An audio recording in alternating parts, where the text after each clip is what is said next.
ये हैरान कर देने वाली दुनिया की ऐसी धार्मिक तीर्थ यात्रा है जिसमें हिंदू, मुस्लिम, सिख, ईसाई, किसी भी जात या धर्म के लोग बिना किसी पाबंदी के शामिल हो सकते हैं।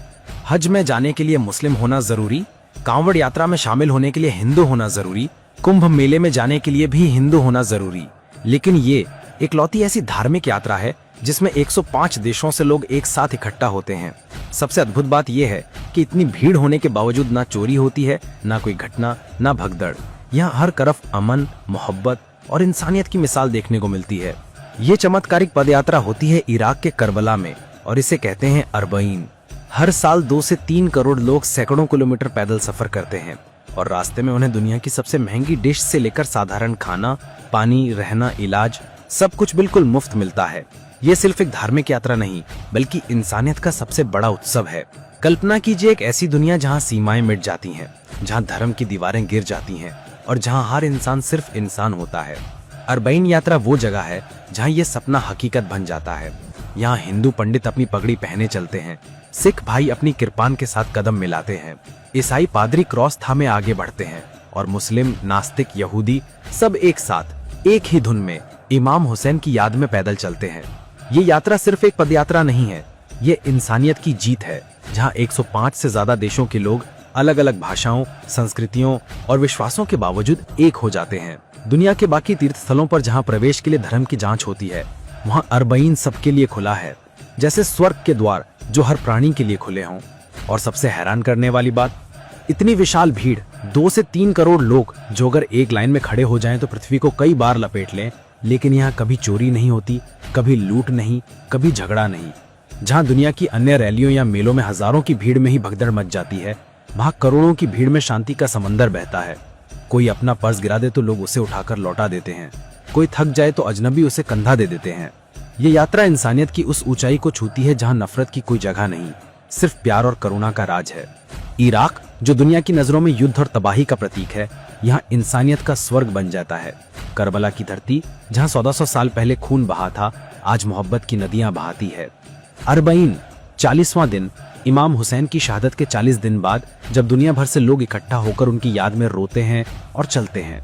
ये यात्रा सिर्फ पैदल चलना नहीं है, ये एक क्रांति है, एक आंदोलन है जो बताता है कि इंसानियत अभी जिंदा है। हर साल 2024 में तो 21 मिलियन से ज्यादा लोग शामिल हुए और 2025 में अनुमान है 25 मिलियन तक पहुंच जाएगी। ये संख्या इतनी बड़ी है कि हज, कुंभ मेला या किसी भी विश्व कप को पीछे छोड़ देती है। हज में जहां मुसलमानों को ही जाना पड़ता है, कुंभ में हिंदुओं को, लेकिन अरबईन में कोई बंधन नहीं।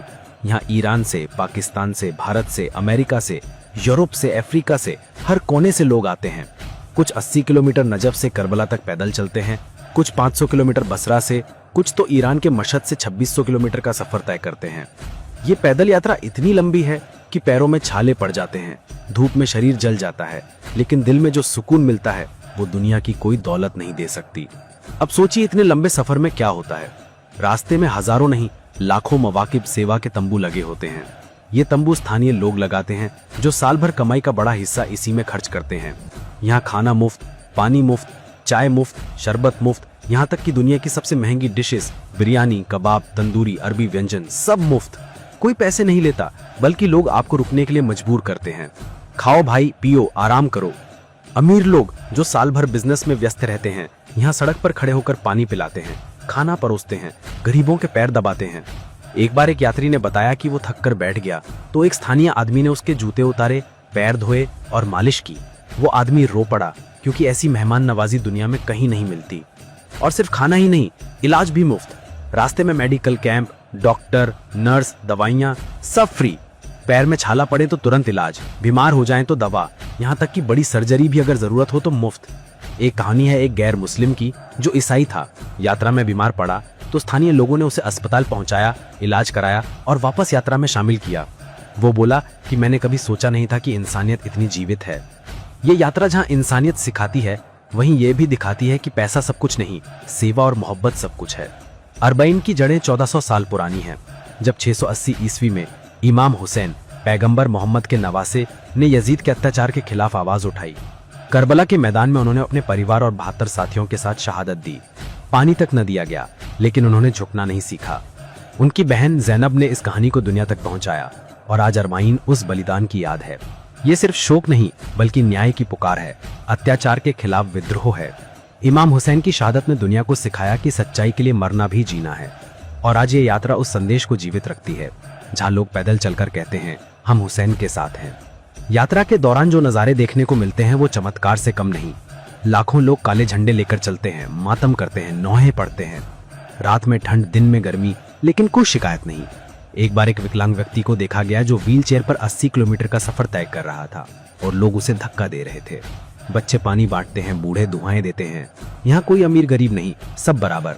एक करोड़पति गरीब को खाना परोसता है, एक मजदूर अमीर के पैर दबाता है। ये समानता की मिसाल है, जहाँ समाज की सारी दीवारें गिर जाती हैं। और सुरक्षा, जहाँ दुनिया में करोड़ों की भीड़ में अराजकता मच जाती है, वहाँ यहाँ सब शांत। इराक सरकार लाखों सैनिक तैनात करती है, लेकिन असली सुरक्षा लोगों के दिलों में है। आतंकी हमलों की कोशिश हुई, लेकिन लोगों का हौसला नहीं टूटा। 2012 में बम धमाके हुए, लेकिन अगले साल और ज्यादा लोग आए। ये डर पर जीत है, नफरत पर मोहब्बत की जीत है। अरबाइन बताता है कि शांति संभव है अगर दिल साफ हो। अब कुछ व्यक्तिगत कहानियां सुनिए जो इस यात्रा को और जीवंत बनाती हैं। एक कोलंबियाई महिला लिजिथ डियाज, जो मुस्लिम नहीं थी लेकिन यात्रा में शामिल हुई, वो कहती है मैंने कभी इतनी ऊर्जा महसूस नहीं की। शरीर थकता है लेकिन आत्मा उड़ती है। एक अन्य कनीज फातिमा अलवी, जो गर्मी में चली, बोली कि गर्मी 45 डिग्री थी लेकिन दिल में ठंडक थी। एक क्रिश्चियन ग्रुप ने कहा कि हमने कभी ऐसी निस्वार्थ सेवा नहीं देखी। एक हिंदू पंडित ने बताया कि वो इमाम हुसैन के बलिदान से प्रेरित होकर आया और यहाँ उसे घर जैसा लगा। ये कहानियां बताती हैं कि अरबाइन धर्मों की सीमाओं से परे हैं। ये मानवता का उत्सव है। 2024 की यात्रा में तो रिकॉर्ड टूट गया, 21 मिलियन लोग आए और 2025 में 25 मिलियन तक पहुंच जाएगी। ये संख्या इतनी बड़ी है कि भारत से लाखों लोग गए, तिरंगा लहराते हुए। फिलिस्तीन के समर्थन में झंडे लहराए गए, गाजा के दर्द को याद किया गया। ये यात्रा सिर्फ धार्मिक नहीं, सामाजिक और राजनीतिक भी है, जहाँ न्याय की बात होती है। इराक जो युद्ध से गुजरा, यहाँ शांति का प्रतीक बनता है। अरबाइन हमें सिखाता है कि दुनिया में अभी अच्छाई बाकी है।